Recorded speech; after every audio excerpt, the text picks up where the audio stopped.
Okay, so I've talked about these constitutions that were written by Southerners in the year after the Civil War.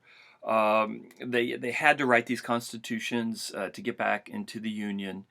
It was part of the deal, and they re-empowered politically ex-Confederates. Now, one of the significant things about these constitutions was that there was absolutely no black voice. No, the voice of ex-slaves did not appear in these constitutions in any way, shape, or form.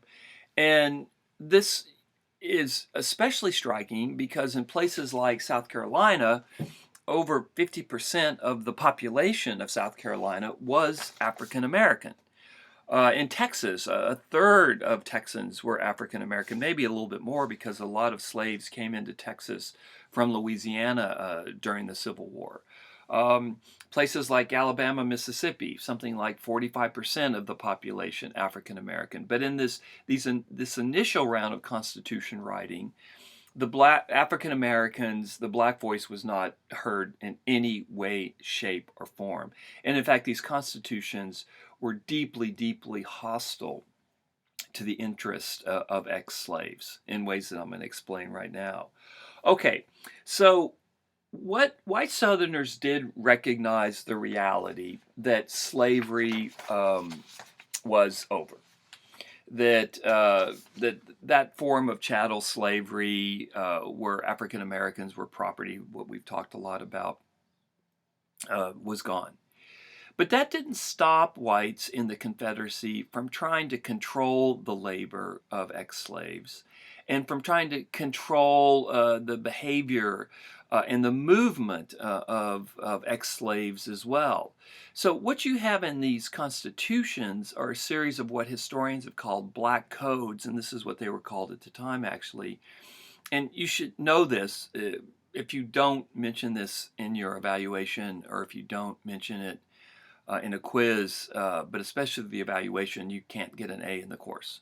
It's or on the you might get an A in the course if you're doing really well, but you won't get an A in this part of the evaluation. You need to know what the black codes are. So what they are is a system of control that were designed to make sure that the labor and the activity of African Americans was deeply restricted, profoundly restricted, in the post-slavery era in the South. That's what the black codes were for. Now, they didn't specifically say this is aimed at African Americans, and if you looked at the code, it would have looked race neutral. But everybody knew who these codes were designed for, who these laws were designed for. Okay, now there were different types of black codes in different states. Okay, and it took on some various forms. But the big picture, again, it's designed to restrict the labor and the activity of African Americans. And it's also designed to make sure that whites still have access to cheap labor from African Americans. It's designed to stifle the economic activity of African Americans in the post-war period so that they're forced to work for the white community at wages that pretty much are going to be set by white farmers.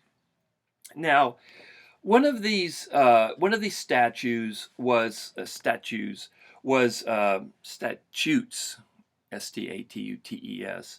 were apprentice laws. And if you remember your colonial history, an apprentice is someone who works for a master. Now, that's a little bit of a confusing word because when we think of master, we think of slavery. But I'm using the word master in a different context, the apprentice master.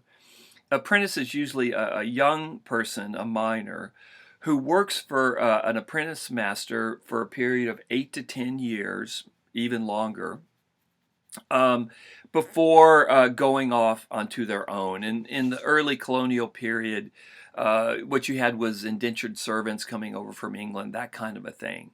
So the apprentice law, what it made possible was the apprenticing of minors, either through parental consent or more normally through the order of a county court to, let's say, a local landowner, someone who had owned a plantation with slaves before the Civil War ended. Now that the Civil War is over, this person still owns the plantation, still wants to grow cotton, most likely, but slavery is over and the person still desires labor, cheap labor in particular. So these apprentice laws required the masters, the apprentice masters, because again, slavery is dead. Um, just to stop for a second, what we're seeing here is state legislatures in the ex-Confederate states tried to create a system that went right up to slavery without crossing the line into chattel slavery. They were going as close to slavery as they possibly could. Okay, it's creating a legal net for African Americans that they're enmeshed in. Okay, so the apprentice masters were required to provide food, clothing, and medical attention. They were supposed to treat their apprentices humanely, although that wasn't very well enforced, and to educate their apprentices in some trade or occupation, which probably had to do with some kind of rural life because the South is still very, very much rural at this point. But, so that doesn't sound so bad, right? But here's the other side of it. The apprentice master had the use of an apprentice's labor. In other words, once again, these folks are not paid. Okay? We're seeing this once again. The apprentices aren't being paid. The apprentice master had the power to inflict corporal punishment to ensure work. So if you weren't working hard enough for your apprentice master or quickly enough, the master had the legal right to beat you, to inflict some form of corporal punishment. Again, the county courts were run by whites in this early stage anyway, and they're not going to keep too close an eye on the punishment of the apprentices. The law allowed masters, the apprentice masters, to pursue runaways. So if you're an apprentice and ran away, the master could pursue you. And it also, the apprentice law levied heavy fines on those that enticed apprentices away from their apprentice master and to another farm. These were the so-called anti-enticement laws. So let's say you've got a farm down the road, and you see someone that's an apprentice that's unhappy. That apprentice didn't have the freedom to move to your plantation or your farm. And if you tried to get that apprentice to do so, you would be fined. There'd be a very, very heavy fine. Again, what we're talking about now is control. So apprentices don't have the right to move around to where they want to work. Once they've signed these apprentice laws or these apprentice contracts, they're stuck for the entire period of the apprenticeship, which could go anywhere from 8 to 12 years. Now, jurisdiction of the apprentice laws were rested with the county court. And what we're starting to see here is county courts or local law enforcement, that's maybe another way to put it, are now enlisted on the side of laws that were designed to control the labor and the movement of African Americans.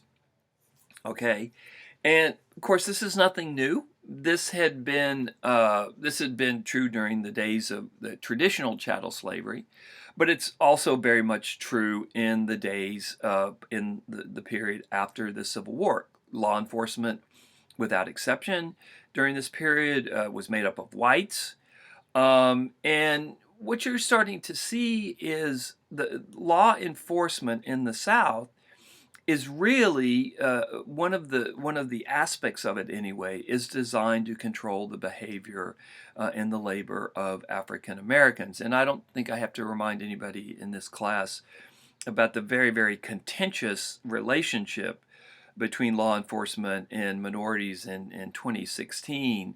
And this is, what a lot of folks don't realize is the deep, deep, deep, deep, deep history of the use of law enforcement to control the behavior, to control the labor, to control the movement of African Americans in U.S. history.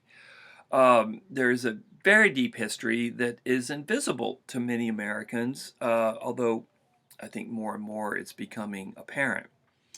So this is one of the aspects of Reconstruction which is really significant. We're starting to see local law enforcement used in such a way that is anti-African American. Okay, so the contracts that apprentices signed, or what you had was, I'm sorry, there were also contract laws that were passed. Was that an ex-slave? Let's talk about an adult slave now, because apprentices were often minors. An adult freedman, man or woman, would sign a contract and to promise to work for somebody for a period of year. These contracts were filed again in the county court, and once again, these contracts that adults would sign were protected by law enforcement. So if you violated your contract, you could be arrested. They were promissory notes. And again, so these contracts are much more aimed at adults rather than minors. The Apprentice Laws were more minors.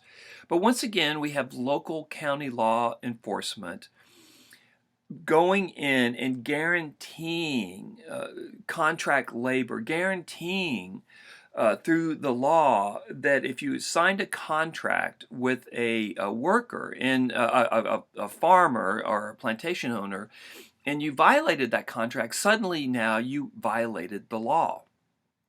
And if you walked off that contract, now you're a criminal and you can be thrown in jail. And then your work can be leased out.